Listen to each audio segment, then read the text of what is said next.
Do you ever notice that the most important part of lights camera action is the lights? Well, today we're going to be taking a look at 126 of these little boogers.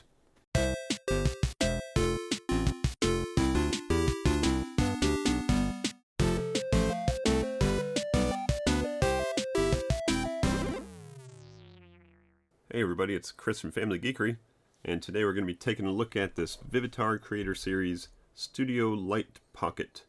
And this is part of our cheap gamer or budget gamer, budget streamer series that we're doing.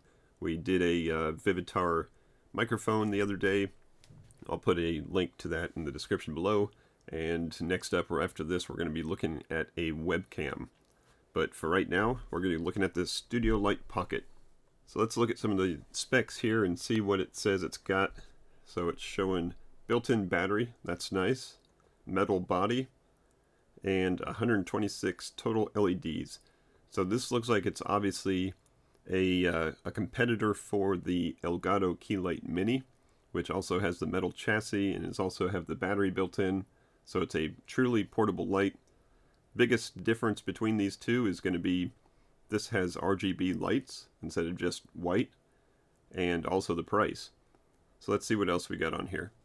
Powerful home studio and on-the-go LED lighting, built-in controls, and LCD display. So you can control it all from the body itself, which is a feature, but it's also a differentiation because the Elgato series does allow you to control it from an app or from the suite of software that they have that you can control from the Stream Deck. But this one you're going to be controlling straight from the body itself. Let's take a look at the back side here.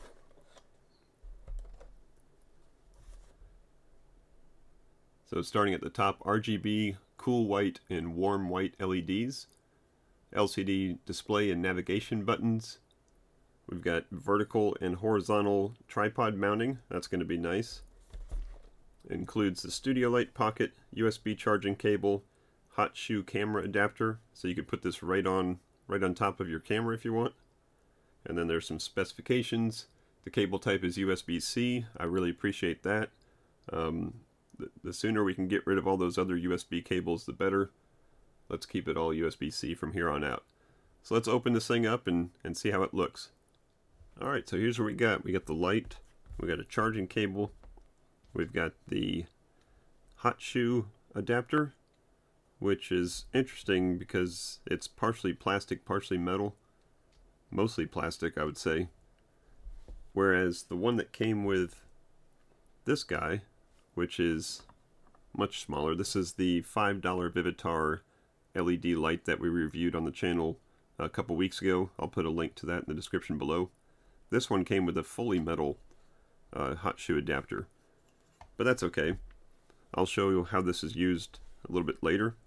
And then of course we got the quick start guide and the full instruction guide, which just like on the microphone, the full guide almost has the same amount, if not less, information than the quick start guide.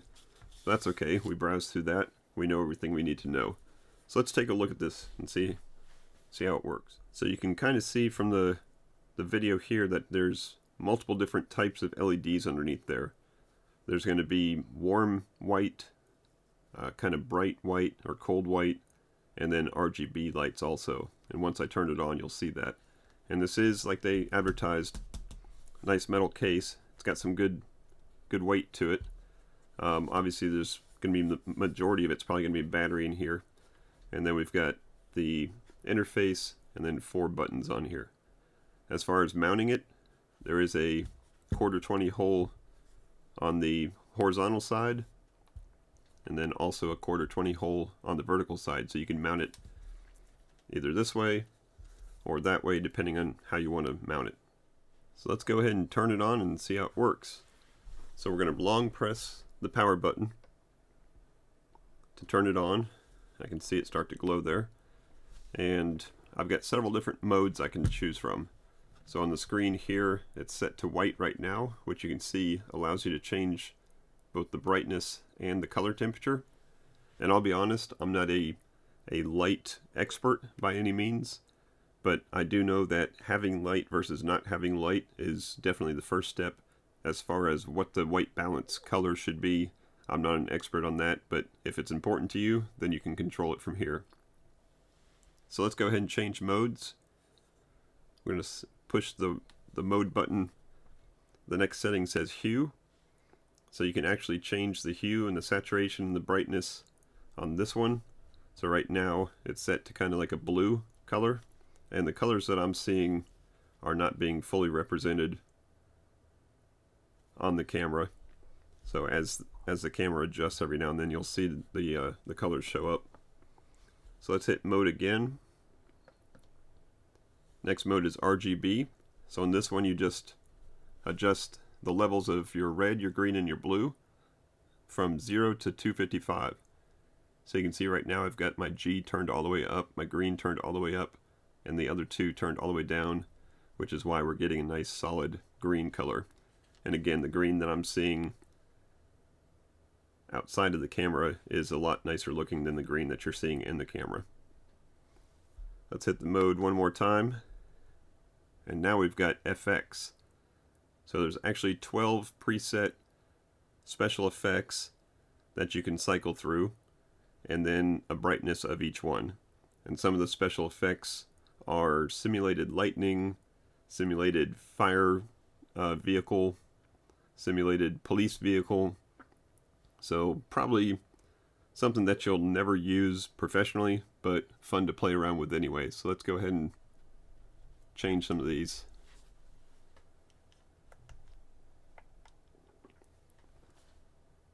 So here's the simulated lightning, and each one of them has a couple different settings. This may be like a faster lightning. Then we got red and blues, which you can kind of see reflecting on my finger over here. A different red and blue, maybe a flashing red.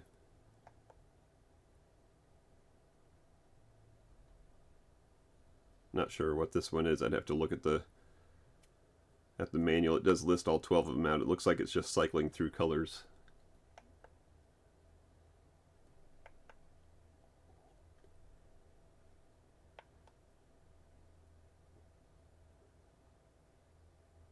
This is an SOS signal actually. So 3 flash, or 3 slow, 3 fast, 3 slow flashes. But yeah, kind of neat, kind of fun, but again, probably never used. And then pushing the button again brings you back to the white. So let's adjust the color temperature of the white just to see how it works. So I started at 6,000. That's all the way up to 8,500, and this is definitely a very blue. Let's see if I can get it to show up. Very blue white, a very cold white.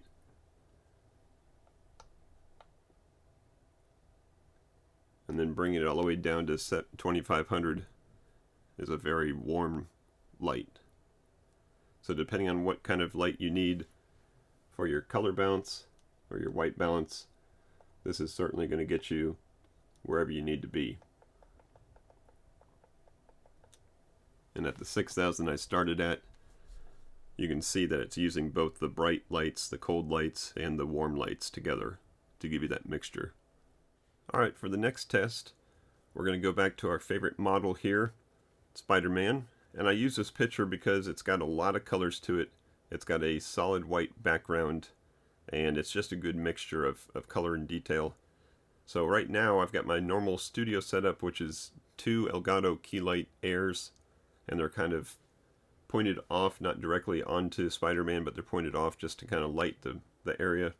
I'm going to turn both of those off, and I'm going to show you how the Vivitar looks, and I'll even compare it to its $5 little brother. So let's go ahead and kill these lights and see what the Vivitar looks like. And here is the same exact distance with the $5 light. So you can see there's definitely a difference between the two. I would have to get really close to give you any kind of color detail. Alright, so now we're going to go back and look at some of the color options. So let me go ahead and kill these studio lights again. and start off with the green. So this is the full 255 green on the RGB setting. So now let's add some red.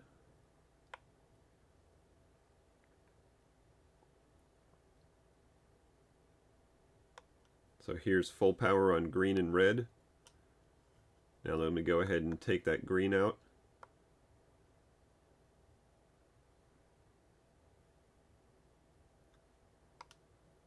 So this is red only. I'm going to go add some blue.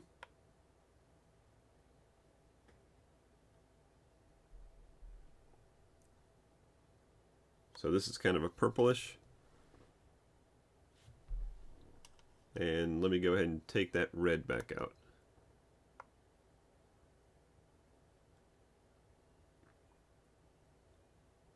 And here's only blue. Alright, and here's the what they call hot shoe adapter. I'd call it a cold shoe adapter, but same thing.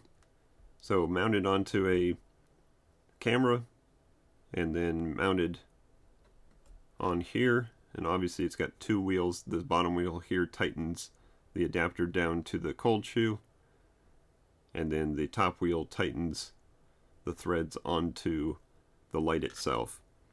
So I could see how using this to do some close-up photography or video, the light would be great. Even as like a selfie camera, if I was using this as a camera to film myself at this distance, at arm's distance, this light would certainly do the job. So having this adapter is definitely pretty cool.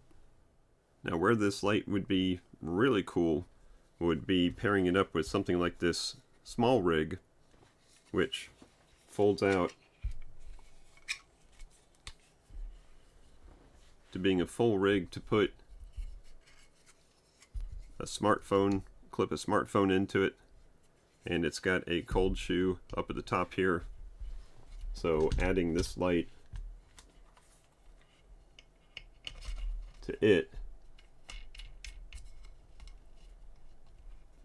would be a real nice combination, especially since this rig folds up to just about the same size. And you could even mount this vertically if you wanted to, or keep it horizontally.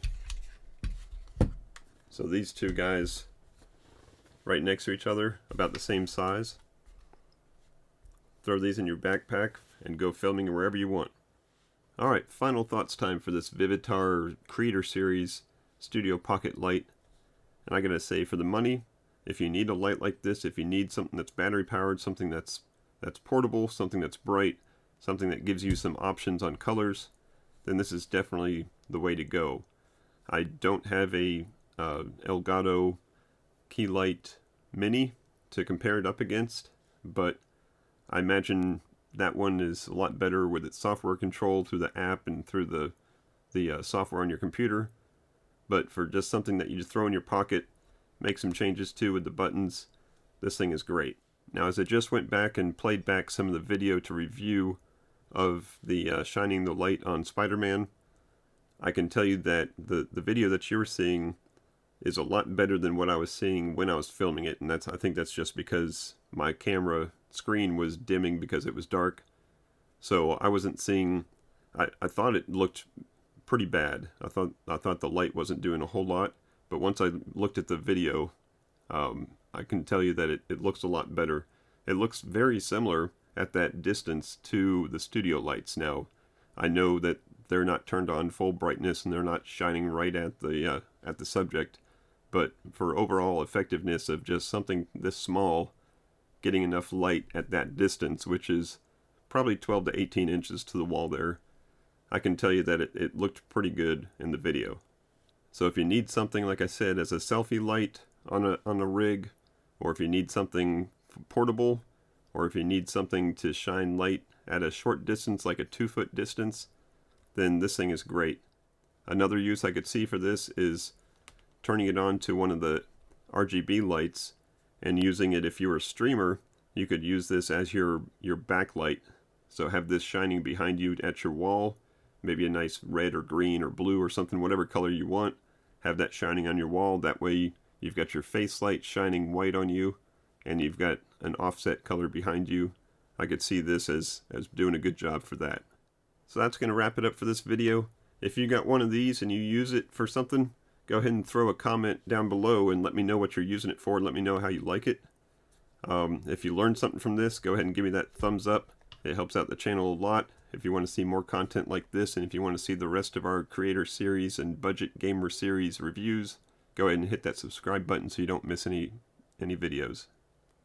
Don't forget to check out our Family Geekery Podcast, new episodes every Tuesday covering everything geeky you can think of. And thanks again for watching. Until next time, peace out and geek out.